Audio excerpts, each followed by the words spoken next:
اعوذ باللہ من الشیطان الرجیم، بسم اللہ الرحمن الرحیم۔ السلام علیکم ورحمۃ اللہ وبرکاتہ۔ شروع اللہ کے نام سے جو بہت مہربان اور نہایت رحم کرنے والا ہے۔ آپ دیکھ رہے ہیں میرا یوٹیوب چینل بختاور اسلامک ٹی وی۔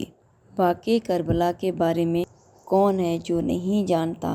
اہل بیت کے خیمے جلائے گئے، ان کے سر سے چادریں چھین لی گئیں، حضرت بی بی سکینہ معصوم پر ظالموں نے ظلم ستم ڈھالے، ان کے چہرے مبارک پہ تماچے مارے۔ میدان کربلا میں حضرت امام حسین کے ساتھیوں کو بے دردی سے شہید کر دیا، اور حضرت امام حسین رضی اللہ تعالیٰ عنہ کو اتنے تیر مارے کہ ان کے جسم مبارک کو کوئی حصہ ایسا نہ تھا جس میں تیر نہ لگا ہو۔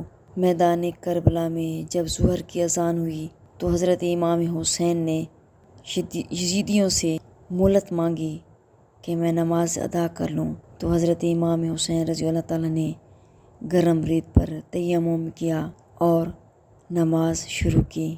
یزیدی فوج جو حضرت امام حسین کے ڈر کی وجہ سے دور دور کھڑے تھے، یہ موقع انہوں نے غنیمت جانا اور آپ کے قریب آنے لگے۔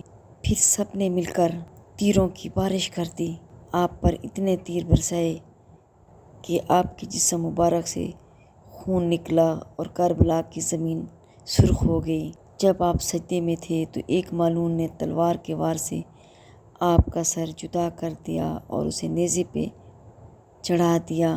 یہودی فوج خوشی سے جھومنے لگے، نعرے لگانے لگے۔ یزید کہتا ہے کہ میری فتح ہو گئی ہے، حسین ہار گیا ہے، مگر اس ملعون کو یہ معلوم نہ تھا کہ میری 2 دن کی جیت ہے جس کی کوئی اہمیت نہیں، مگر حضرت امام حسین رضی اللہ تعالیٰ عنہ کی جیت ہے جو تمام دنیا کو ہمیشہ یاد رہے گی۔ حضرت امام حسین نے اپنی جان کا نذرانہ پیش کر کے اپنے دادا کے دین کو بچایا، اسلام کو بچایا۔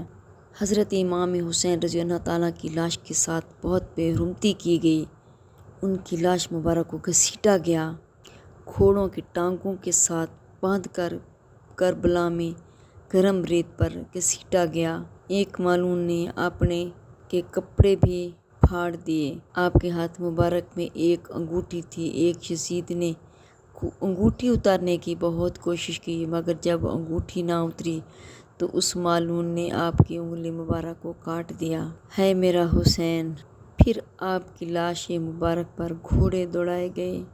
یہ سب کچھ بیبیاں اپنی خیموں سے دیکھ رہی تھیں۔ میری سین سکینہ روتے ہوئے جب یہ سب دیکھا تو خیمے سے باہر آ گئیں اور دوڑتی ہوئی کربلا کی طرف گئیں، تو ایک ملعون شمر نے حضرت بی بی سکینہ کو بالوں سے گھسیٹنے لگا اور اس کے رخساروں پر تھپڑ مارنے لگا اور پوچھا کہ تم کہاں جا رہی ہو؟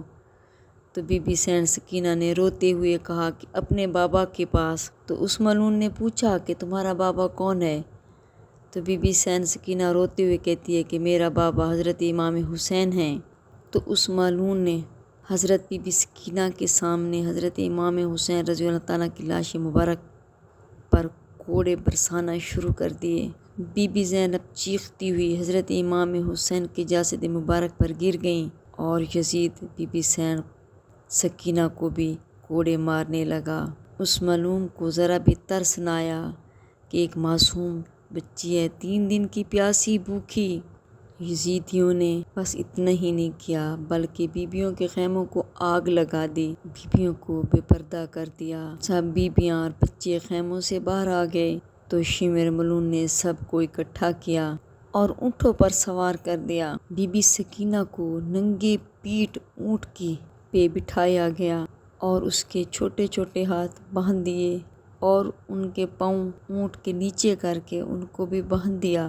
بی بی سکینہ روتی جا رہی ہیں اور اپنے بابا کو بلاتی جا رہی ہیں۔ جب ملعون اونٹ کو چھڑی مارتا، اونٹ بھاگنے لگتا اور بی بی رونے لگتی تو وہ ملعون خوش ہوتے، کہکے لگاتے، نعرے لگاتے۔ انہیں ذرا بھی ترس نہ آیا کہ یہ رسول کا گھرانہ ہے، آگے علم جا رہے ہیں، پیچھے بیبیوں کا قافلہ جا رہا ہے، اس کے پیچھے حضرت امام حسین رضی اللہ تعالیٰ کا سر مبارک نیزے پہ ہے۔ یزید اس قافلے کو لے کر ابن زیاد کے دربار میں چلے گئے۔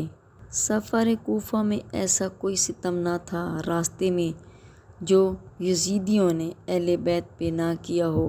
ننگے سر بیویوں کو کوفہ کے بازاروں میں پھرایا گیا۔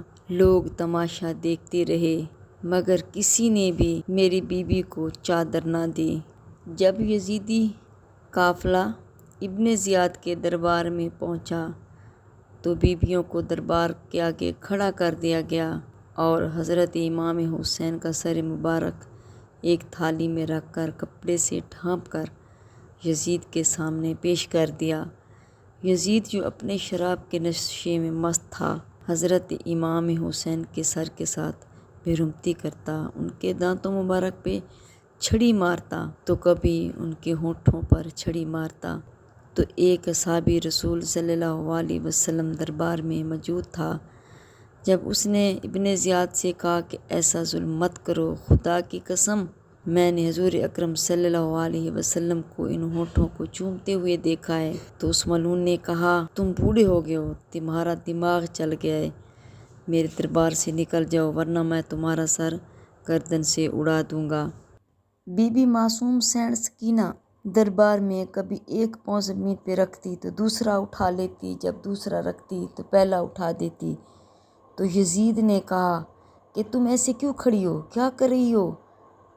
تو حضرت بی بی سکینہ نے کہا کہ تمہارے ساتھیوں نے میرے ساتھ بہت ظلم کیا ہے، میرے پیروں کو باندھ دیا تھا، میرے پیر سوج گئے ہیں، میرے پیروں پہ زخم ہو گئے ہیں، میں اپنے دونوں پیروں پہ کھڑی نہیں ہو سکتی۔ تو یزید نے حکم دیا کہ ان پیروں کو کھول دیا جائے۔ تو یزیدی فوجوں نے بی بی سکینہ کے پاؤں کو رسیوں سے آزاد کر دیا۔ دربار یزید میں حضرت بی بی زینب نے خطبہ دیا اور کہا اے ملعون، جو تم آج فتح کے نشے میں چور ہو، شراب کے نشے میں چور ہو، یہ تمہاری فتح عارضی ہے، جیت ہمیشہ حق کی ہوتی ہے اور ہم حق پہ ہیں، تم باطل ہو، جیت ہماری ہے۔ یزید نے کہا کہ اللہ نے مجھے عزت دی ہے۔ جب بی بی زینب یہ سنا تو وہ بولیں، تو بی بی پاک نے قرآن پاک کی آیت پڑھی جس کا ترجمہ یہ ہے کہ ذلت اور رسوائی اللہ کے ہاتھ میں ہے، جسے چاہے عزت دے، جسے چاہے ذلت دے، ذلت تمہارے نصیب میں لکھ دی گئی ہے، تو بکتا ہے کہ تو عزت والا ہو گیا ہے۔